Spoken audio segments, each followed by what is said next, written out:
Hi, I'm Josh, and today I'm going to show you how to make base-free chicken Naga Vindaloo made from scratch. This hot, spicy dish's fantastic flavours come from the heavy use of chilli powders, garlic, vinegar and spices. A full list of all the ingredients for the dish can be found in the description below. Before I begin, please take a second to subscribe, like the video and click that notification bell.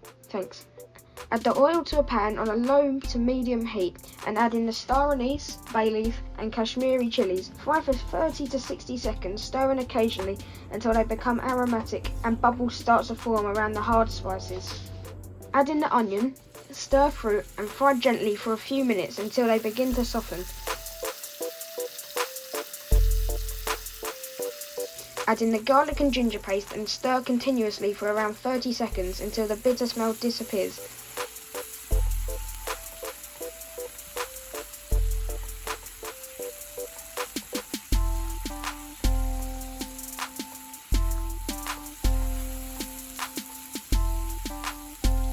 Now add the Kashmiri chilli powder, salt, pepper, mixed powder, coriander powder, fennel seeds, chilli powder, cardamom seeds, cumin powder and turmeric. Mix well to form a paste and allow to fry for 30 to 60 seconds.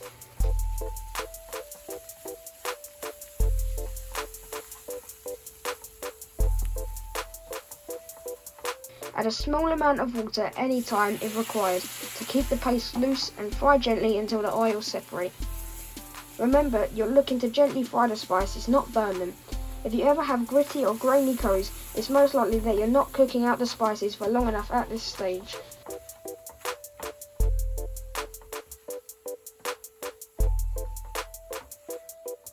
Once the oil in the spices separates, turn up the heat to medium and add in the watered down tomato paste and mix thoroughly.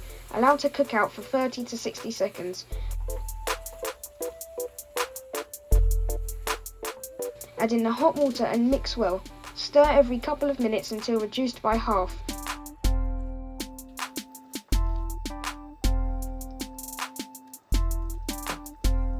Sprinkle over the fresh coriander and the chopped green chillies. Mix in well and allow to reduce for a further couple of minutes.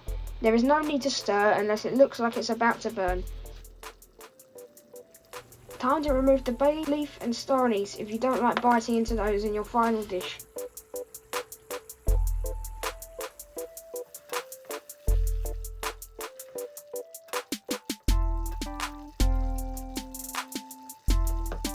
Stir well, then add your choice of protein, the tomato slices and the sugar.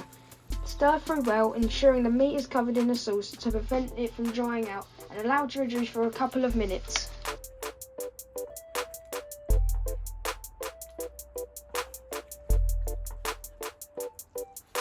Tip over the vinegar and garam masala and sprinkle over the dry fenugreek leaves, crushing them between your fingers to release the flavours. Stir through well and allow to reduce again for a couple of minutes.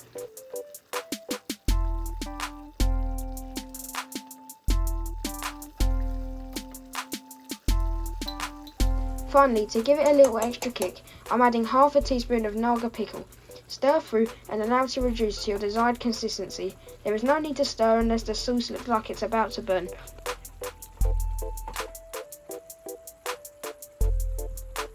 When the oil separates, it's normally a good sign it's ready.